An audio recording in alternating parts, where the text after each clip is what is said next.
Então Davi procurou ajuda espiritual para o momento que ele estava vivendo. Ele precisava de ajuda. Então ele procurou as duas melhores ajudas que ele poderia encontrar. Procurou o profeta Samuel e procurou o sacerdote Amaleque. Pergunta número 8. Por que Davi procurou e confiou em Samuel para lhe ajudar? E onde residia Samuel? Então em Ramá, Samuel residia e dirigia uma casa aí de profetas, uma escola de profetas. O profeta Samuel era o destacado homem que Deus usou para ungir tanto a Saul como a Davi. Ninguém melhor do que o homem de Deus para entender e aconselhar Davi nesse difícil momento de sua vida. Davi enfrentava uma pressão psicológica e espiritual que dependia de uma ajuda espiritual. Samuel era um excelente conselheiro e por isso o texto sagrado declara que Davi contou a ele tudo quanto Saul lhe fizera. Então aí nós vamos ver que Samuel vai aconselhar Davi, vai ouvir Davi, Davi vai contar tudo a respeito de Saul, as intenções de Saul, o problema que ele estava enfrentando com Saul, a inveja de Saul, a cobiça de Saul. Tudo isso ele conversa com Samuel. Samuel era aí um excelente conselheiro, né? E Samuel então incentiva Davi a sempre seguir o caminho da paz, né? Procurar de todas as maneiras seguir o caminho de paz e continuar na sua caminhada, na sua luta, mas nunca enfrentar o rei Saul. Pelo que se entende, é isso que Samuel diz para ele, e que ele continuasse esperando o dia de Deus, a vontade de Deus, o momento de Deus, o tempo certo na sua vida, para ele assumir o reinado sobre Israel. Na pergunta número 9, qual era a diferença entre o ministério profético e o ministério sacerdotal naqueles dias? Então, o ministério profético estava relacionado à inspiração divina, o ministério sacerdotal estava relacionado à instrução. O sacerdote cuidava do caminho da ida para Deus, isto é, representava o povo diante de Deus, e o profeta cuidava do caminho de volta, isto é, representava Deus perante o povo. Então nós vamos ver aí dois ministérios destacados na época de Davi. O ministério do profeta e o ministério do sacerdote. O profeta, ele recebia a inspiração de Deus, vinha para ele a mensagem de Deus, vinha lá de cima a mensagem de Deus para os homens. Já o sacerdote, ele era responsável por levar as pessoas até Deus. Veja bem, o profeta, Deus vinha ao povo através do profeta. O sacerdote levava o povo a Deus. Por quê? O sacerdote instruía, ensinava, exortava as pessoas a fazerem sacrifícios, ofertas a Deus, né? A obedecer à lei de Deus. Ele ajudava as pessoas no dia a dia, os seus problemas que aconteciam, para solucionar esses problemas, a viverem de acordo com a palavra de Deus. Então o profeta era aquele que recebia a mensagem de Deus e transmitia ao povo, e o sacerdote aquele que já pegava o que já tinha revelado de Deus, a mensagem revelada de Deus, os escritos, né, a lei, tudo, e levava isso ao povo para ajudar o povo a viver de acordo com aquilo que Deus queria. Número 10. Qual a importante lição que aprendemos com a visita de Davi à escola profética de Samuel?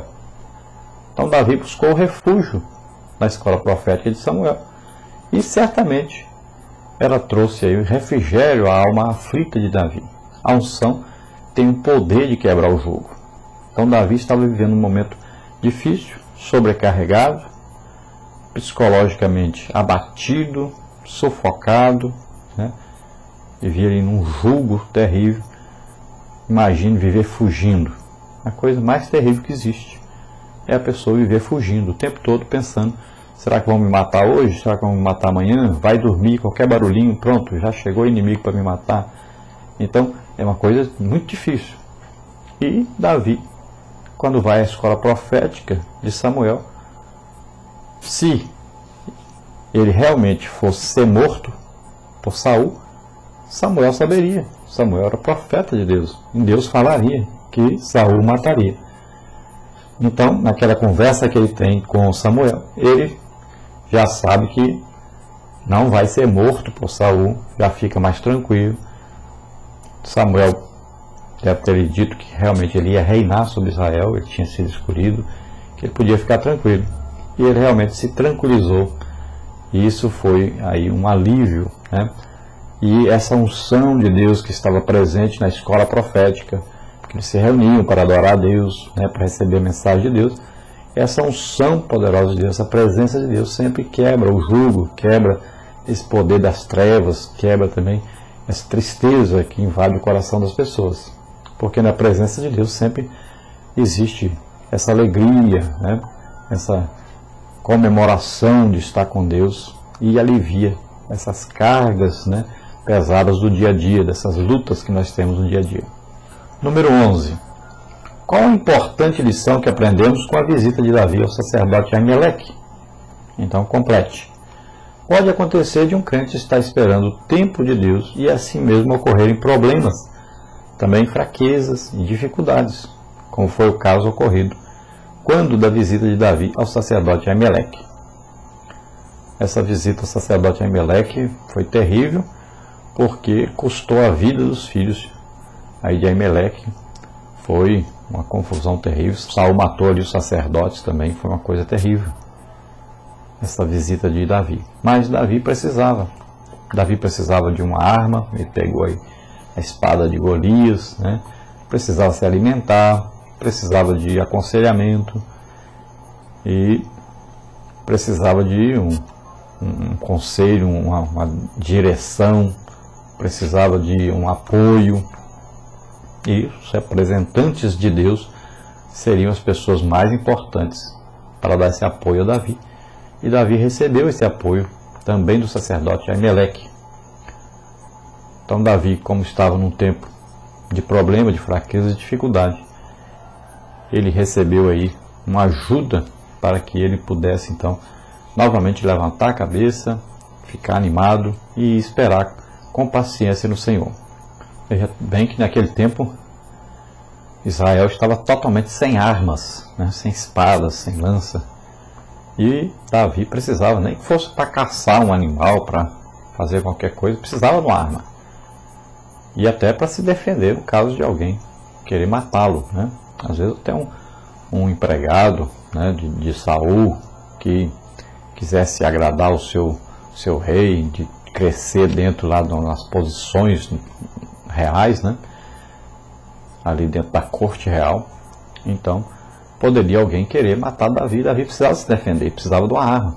E ele então, a única arma que estava disponível para ele era a arma que ele mesmo tinha pegado do gigante Golias, no dia que ele matou o gigante Golias. O sacerdote Aimeleque estava em poder dessa arma e entregou para Davi. Parte número 3.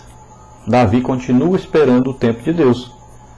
Naqueles dias de provações, Davi não se sentia seguro em nenhum lugar de Israel e por isso procurou abrigo. Onde é que ele procurou abrigo? Então, na hora que a pessoa está assim perturbada, está sendo perseguida, ele fica sem saber para onde vai, o que fazer, e a cabeça de Davi, ele achou o seguinte: eu vou para um território onde o rei Saul jamais iria, e o único território que ele jamais iria seria um território inimigo. Então Davi foi para a terra dos filisteus se esconder de Saul. Bom, na pergunta número 13, quais lições podemos tirar da precipitada atitude de Davi em refugiar-se em território inimigo? Então, ele estava em território inimigo, depois ele ia sair desse território e ia para a caverna de Adulão. Mas antes de chegar à caverna de Adulão, ele estava no território inimigo e foi descoberto que ele estava ali. E para escapar ele correu para a caverna de Adulão. Nós vamos ver que as lições que nós podemos tirar então dessa precipitada atitude de Davi é que ele queria amparar-se ou buscar asilo no território inimigo, e isso não é a melhor alternativa. Isso mostra o quanto é possível perder a lucidez quando se está em perigo.